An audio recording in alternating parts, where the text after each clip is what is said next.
morning friends. Good morning. Welcome to the AS Math Academy. Today's class is NCERT class 9 linear equation in two variables. हम देखेंगे linear equation in two variables के जो questions NCERT class 9 के जो CBSE या state boards दोनों में ये बुक्स चलती हैं और दोनों के लिए भी इम्पोर्टेंट है, ठीक है, चाहे हिंदी मीडियम की बात करें चाहे इंग्लिश मीडियम की बात करें, ठीक है। तो linear equation in two variables exercise 4.1 में क्वेश्चंस हैं। तो उससे पहले हम जानेंगे कि linear equation in two variables होता क्या है। लीनियर इक्वेशंस मींस यदि हम लीनियर इक्वेशन की बात करें, लीनियर इक्वेशन रैखिक समीकरण जिसे बोलते हैं, रैखिक समीकरण, दो चरों वाला रैखिक समीकरण। यहां क्या हो जाएगा, टू वेरिएबल्स मतलब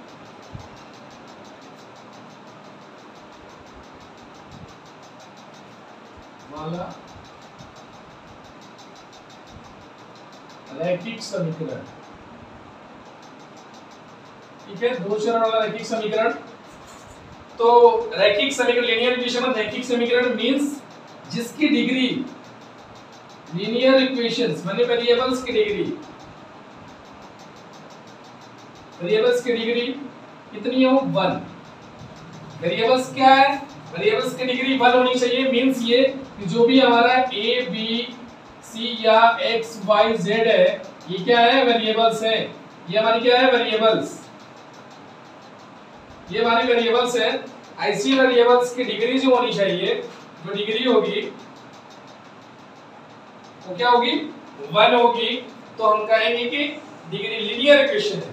अब हमारी आ रही है टू वेरिएबल्स, वेरिएबल की डिग्री 1। टू वेरिएबल्स मतलब वेरिएबल्स क्या होगी, a b c x y z, ये क्या है, यही हमारी वेरिएबल्स है, यही हमारी वेरिएबल्स है, ये चर है।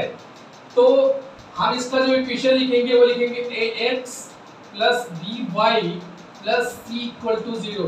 That's all meaning x and y ये क्या हो गई, हमारी वेरिएबल्स हो गई, वेरिएबल्स हो गई। वेरिएबल्स मतलब जिसकी वैल्यू फिक्स नहीं है, जिसकी वैल्यू वेरी करती है। जैसे पुट करेंगे वैसे y की आएगी वैल्यू फिक्स नहीं है, that is called variables. x y क्या हो गई, वेरिएबल्स हो गई। कितनी वेरिएबल्स, टू वेरिएबल्स। तो पहली variable x, second variable y, two variables हो गई। उसके बाद हमारा क्या है, लीनियर इक्वेशन। लीनियर इक्वेशन मतलब इसकी डिग्री क्या होनी चाहिए, 1। डिग्री क्या होनी चाहिए, 1। देखिए x के भी जो पावर है डिग्री है 1 है, इसका भी डिग्री क्या है, 1 है। मींस लीनियर इक्वेशन है।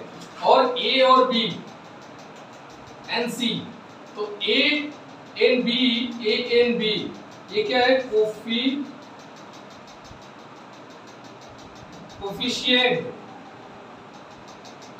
कोफिशिएंट है किसका, coefficient of x and y। देखिए x का कोफिशिएंट a है और y का कोफिशिएंट क्या है, b है। ये कोफिशिएंट है, ठीक है, कोफिशिएंट। तो ये इसको याद कर सकते हैं, a और a एंड b और not zero, not zero. a और b कभी जीरो नहीं होना चाहिए, a एंड b कभी भी जीरो नहीं होना चाहिए।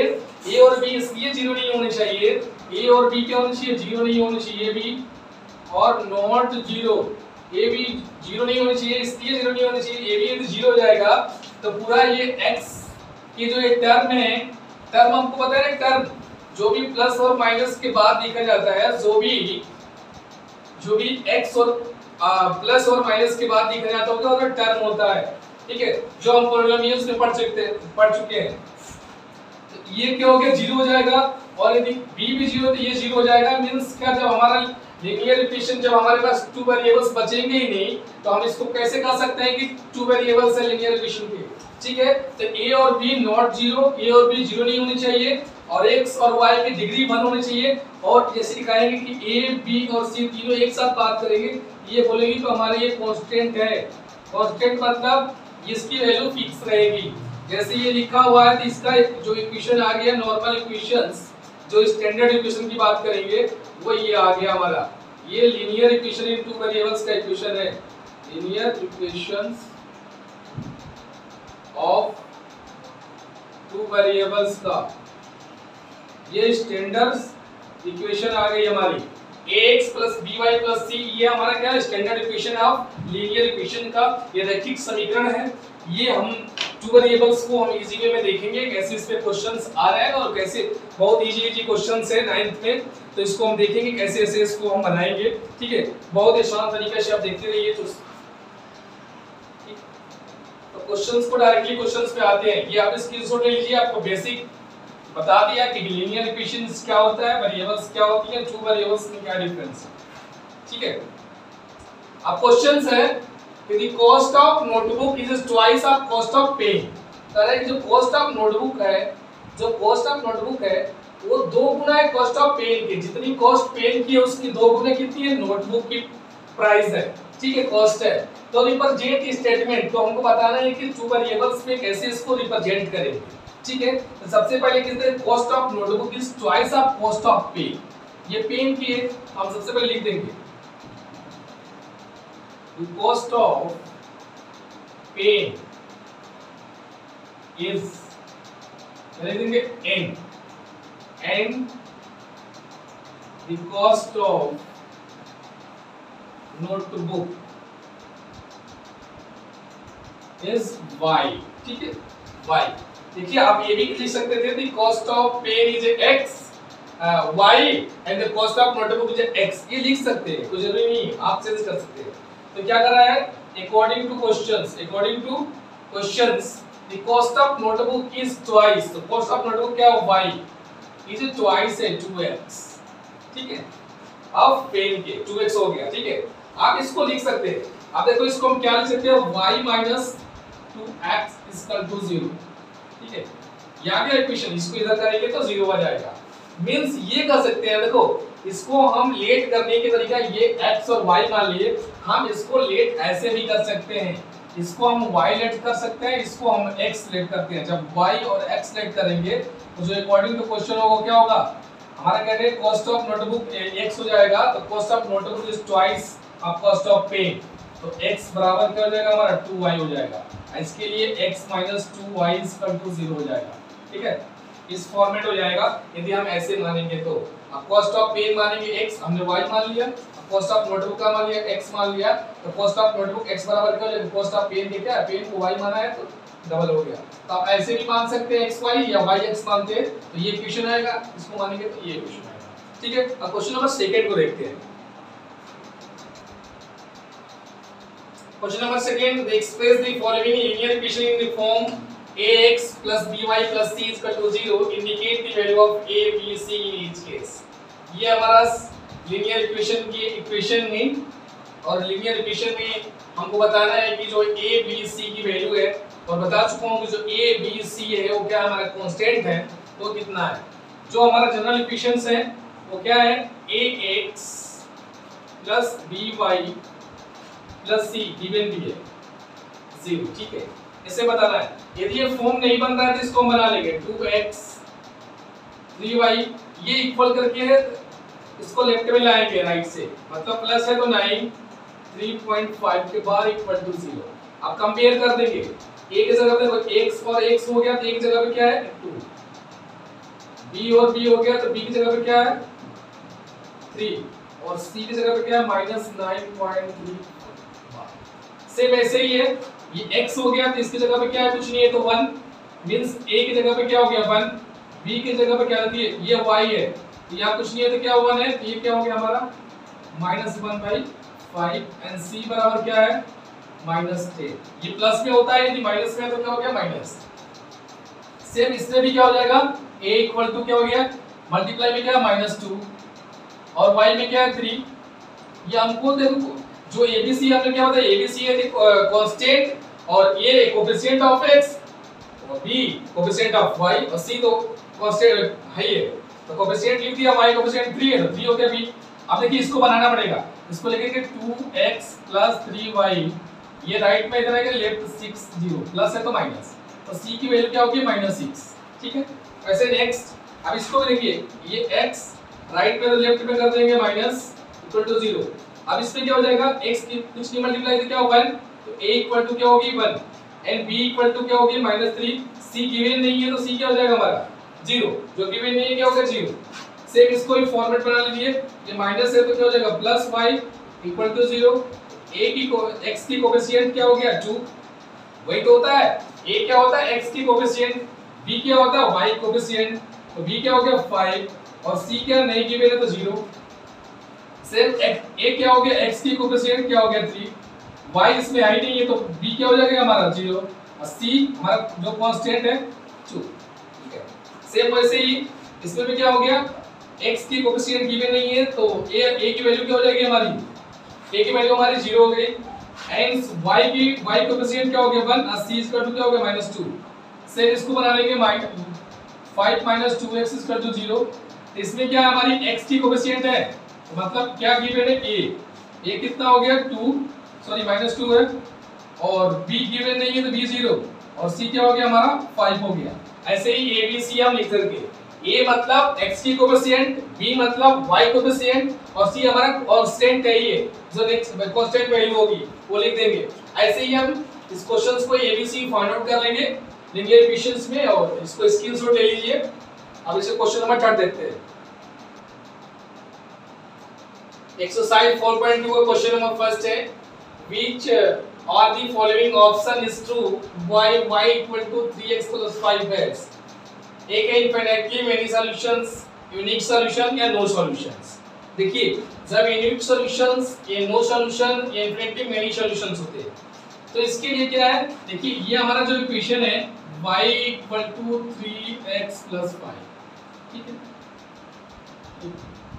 यदि इसमें हम x की वैल्यू रखते हैं, पुट करते हैं x की वैल्यू, x इक्वल टू हम 0 रख दें तो अलग से फिर इक्वेशन बनेगा। जैसे इसमें x बराबर 0 रख दे तो क्या बनेगा 0, ये y बराबर क्या हो जाएगा 5। लेकिन x बराबर 1 रख दे तो ये क्या बन जाएगा, x बराबर 1 रख देंगे तो 3 1 3 या 5 8 और x बराबर हम 2 रख देते हैं 2 6 5 11, y बराबर क्या जाएगा 11। मींस ये कि जैसे जैसे x की वैल्यू हम पुट करेंगे, क्यों पुट करेंगे क्योंकि x क्या हमारा वेरिएबल्स है, y वेरिएबल्स है, मतलब हम कुछ कोई भी वैल्यू ले सकते हैं। मतलब जैसे ही हमने x की वैल्यू पुट किया तो y की वैल्यूज डिफरेंट हो जा रही है, इसमें क्या हो जाएगा हमारा हो जाएगा इनफिनिटली मेनी सॉल्यूशंस। ठीक है, आज इसका हम यदि लीनियर इक्वेशन हो और जिसका हम कोई सॉल्यूशन नहीं x और y पे वेरीज नहीं करता है, जैसे ये लिखा हो y इक्वल टू क्या लिखा है 3 लिखा है।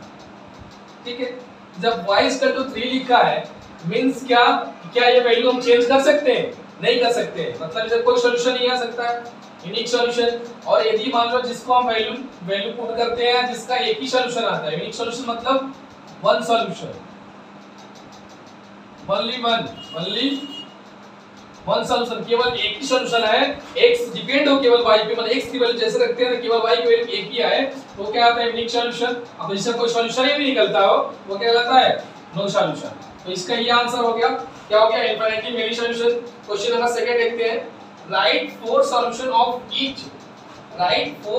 Of each following equation. कर है ये कि ये 3 इक्वेशन दिए हुए हैं, इसका आप कोई भी 4 सॉल्यूशन लिखिए, कोई भी 4 सॉल्यूशन लिखिए। तो जब भी कोई भी 4 सॉल्यूशन लिखना है जिसमें आपको इजी है, मींस क्या हम x की वैल्यू कुछ भी पुट करेंगे, 0 पुट करें 1 2 3 4 5 इनफाइनाइट तक वैल्यू है, उसमें कोई भी चूज करके आप कोई भी वैल्यू को रख दीजिए तो y की वैल्यू आ जाएगी। कोई भी 4 वैल्यू रखिए, ठीक है, कोई भी इंटीजर रखिए, कोई भी इंटीजर रखेंगे, इनफाइनाइट इंटीजर है, इनफाइनाइट इंटीजर में कुछ भी आप x की वैल्यू को पुट करेंगे y की वैल्यू में आ जाएगी। जैसे कि हम x बराबर हम क्या ले सकते हैं, x बराबर हम 1 ही ले ले तो क्या आ जाएगा 2 * 1 प्लस y इक्वल टू 7, तो क्या हो जाएगा y equal to 7 minus 2 equal to 5। मैंने पहला यदि x बराबर 1 ले लिए तो y क्या आ गया 5। ठीक, यदि दूसरे की केस बात करेंगे सेकंड, तो हम y बराबर क्या x बराबर क्या ले लेंगे 2 ले लेंगे, 2 लेंगे तो क्या हो जाएगा 2 * 2 प्लस y बराबर 7, तो हम क्या लिख देंगे y बराबर 7 माइनस 4 3। मींस ये x बराबर 2 रख दिए तो y क्या आ गया 3 आ गया। Next value x equal to हम 3 ले लिए, जैसे ही 3 ले ले 2 3 जो 6 प्लस y 7, ये आ जाएगा y equal to 7 minus 6 equal to क्या हो गया 5। मींस तीसरा वैल्यू क्या आ गई हमारी x बराबर 3 y बराबर 1। यदि हम क्या रखते हैं y बराबर क्या है x बराबर 4 रख दो, 4 रखेंगे 2 into 4 plus y is equal to 7। ये हो जाएगा y 7 minus 2 4 8, ये क्या हो गया -1। मींस ये कि चौथा क्या रखेंगे, x बराबर 4 रखेंगे तो y -1 आएगी। एक वैल्यू सेकंड, थर्ड और फोर्थ। तो पहली हो गई ये सेकंड, ये थर्ड और ये क्या आ गई, चार सॉल्यूशन आ गया। हमने 1 2 3 4 रखा, आप 0 भी रख सकते हैं, -1 भी रख सकते हैं, -2 भी रखते हैं, -5 -6 कुछ भी आप टेबल्स कुछ भी ले सकते हैं। ठीक है, हमको केवल 4 वैल्यूज देनी है। ठीक है, अब आगे देखिए, अब इसकी वैल्यू को अब पाई x प्लस y, तो x की वैल्यू हम ऐसी वैल्यू ले लेंगे पाई क्या हो जाए, कट जाए। अब कैसे x बराबर कुछ भी ले सकते हैं, 1 भी रख सकते हैं, 2 भी रख सकते हैं। हमने क्या ले लिया, 1/पाई ले लिया। 1/पाई इसलिए कि पाई पाई कैंसिल हो जाएगा, ये क्या हो जाएगा पाई इनटू 1/पाई प्लस y इक्वल टू 9। ये पाई कैंसिल हो गया, ये क्या हो गया हमारा y इक्वल टू क्या हो गया 9 - 1 इक्वल टू 8 आ गया। मींस ये x की वैल्यू यदि 1/पाई लिए तो y क्या आ गया 8 आ गया। वैसे सेकंड वैल्यू रख देंगे x बराबर 2पाई, 2पाई रख देंगे, रख दीजिए 2पाई 2/पाई x की जगह पे y इक्वल टू 9। तो क्या आएगा, पाई से पाई कैंसिल हो जाएगा, ये हमारा y इक्वल टू क्या आ जाएगा, ये क्या प्लस 9 - 2 ये जाएगा 7। 2/पाई है तो ये आगे 7। वैसे ही x बराबर 3/पाई रख दे तो क्या हो जाएगा, फिर हो जाएगा पाई इंटू 3/पाई कैंसिल प्लस y बराबर 7। ये हो जाएगा हमारा 7 नहीं है 9, ये हो जाएगा y इक्वल टू 9 - 3 6। वैसे हो जाएगा यदि हम 2/पाई रखते 3/पाई रखते हैं ये आ जाएगा 6। वैसे यदि 4/पाई रखेंगे तो आ जाएगा 5। सेम अब इसे इसकी 4 वैल्यूज निकालिए।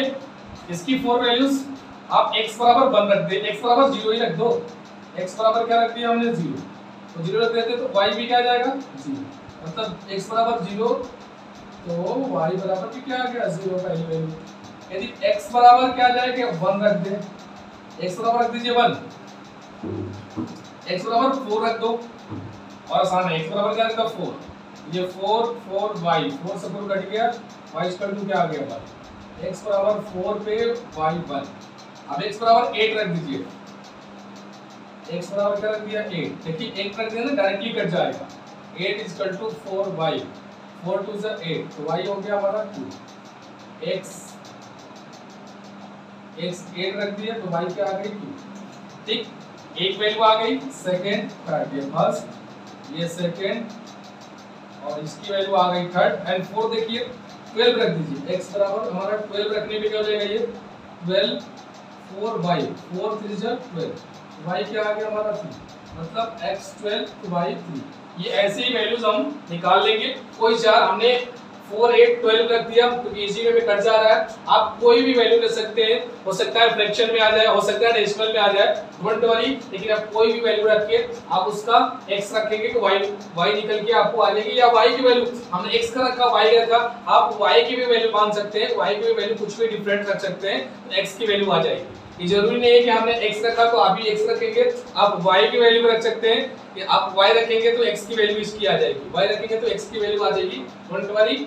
ठीक है, इसका यदि बुक से आंसर करें तो सेम नहीं आ सकता, जैसी वैल्यू रखेंगे वैसे आंसर आएगा।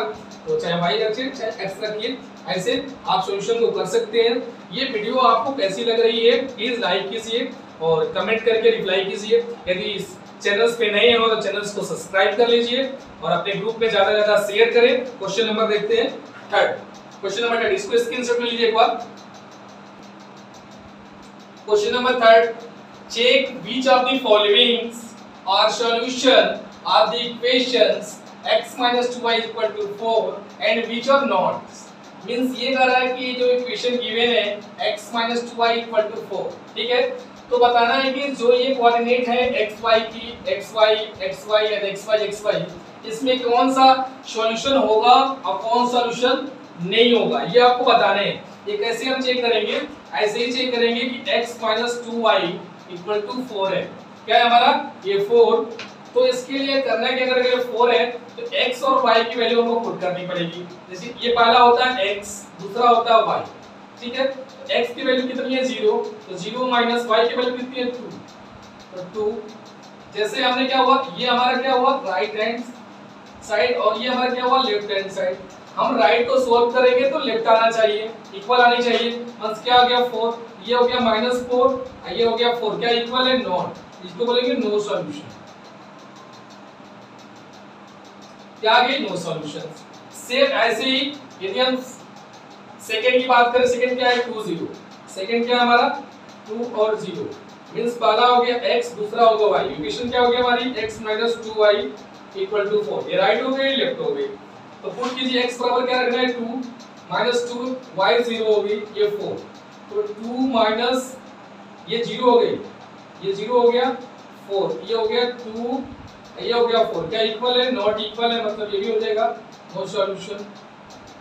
जहां दोनों left hand side and right hand side equal होगा वो सॉल्यूशन होगा, जिसका right hand side left hand side equal नहीं होगा उसका सॉल्यूशन नहीं होगा।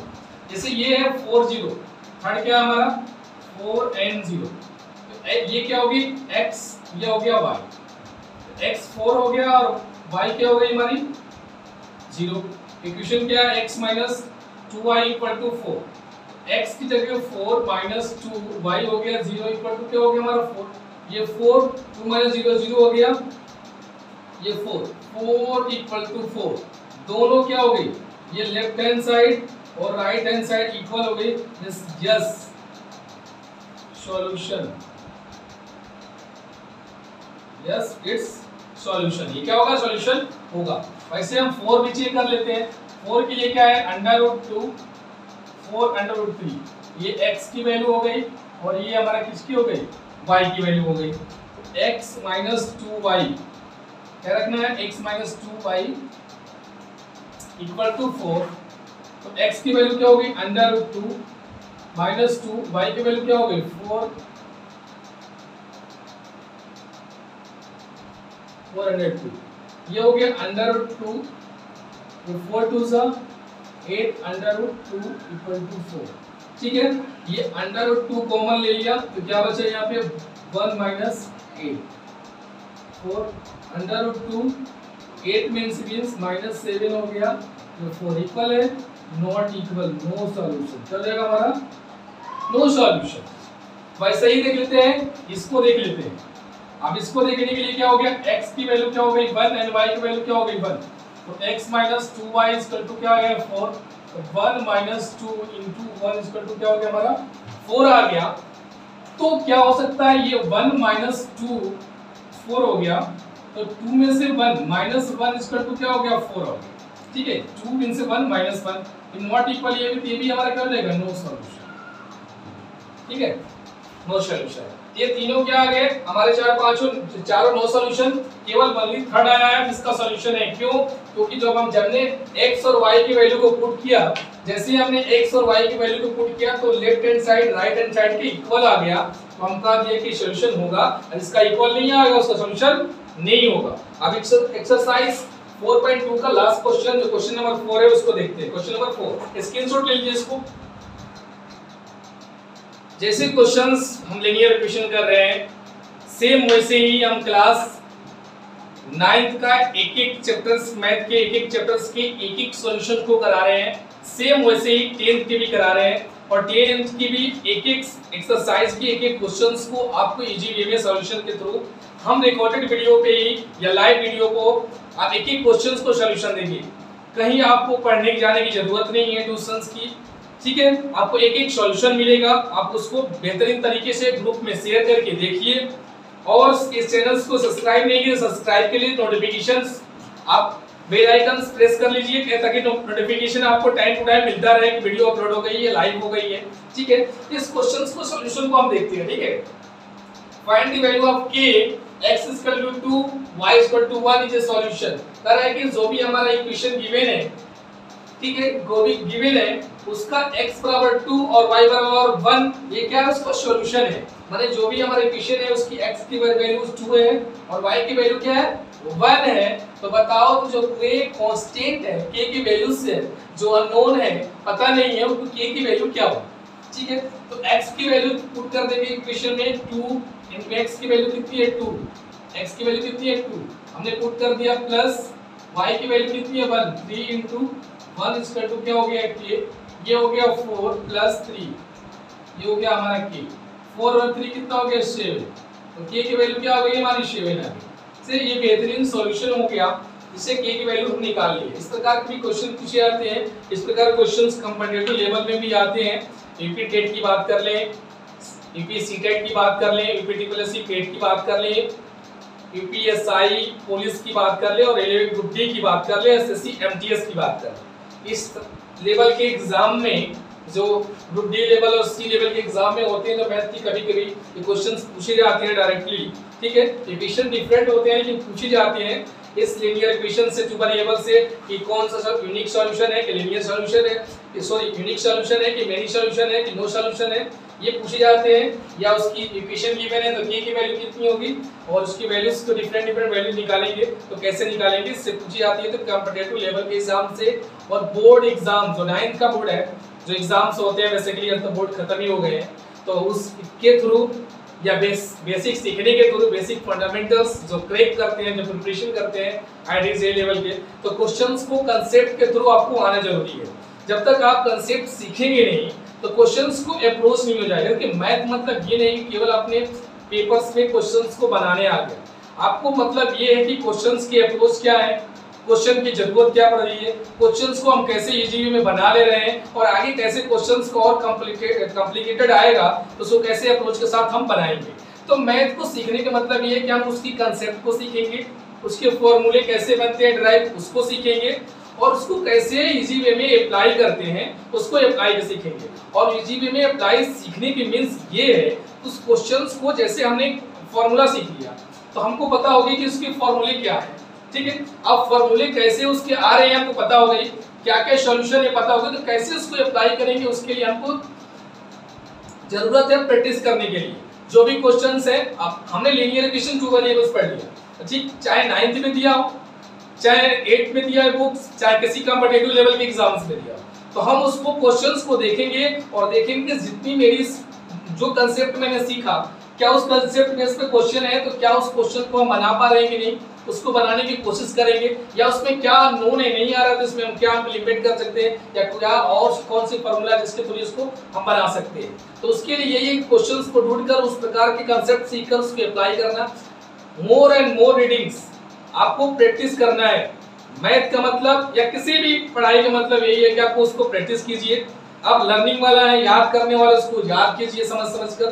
तो मैथ का मतलब तो एक ही कंसेप्ट है, प्रैक्टिस प्रैक्टिस प्रैक्टिस, तभी मैथ आएगा। जितना प्रैक्टिस करेंगे आपको मैथ आएगा, चाहे कहीं से पढ़ लीजिए। इसका मेनली सॉल्यूशन यही है कि आपको कंसेप्ट सीखने होंगे और सीखकर कैसे उसको अप्लाई करना है ये अप्लाई करना होगा और खुद से ही प्रैक्टिस करना होगा, कोई दूसरा प्रैक्टिस नहीं करेगा।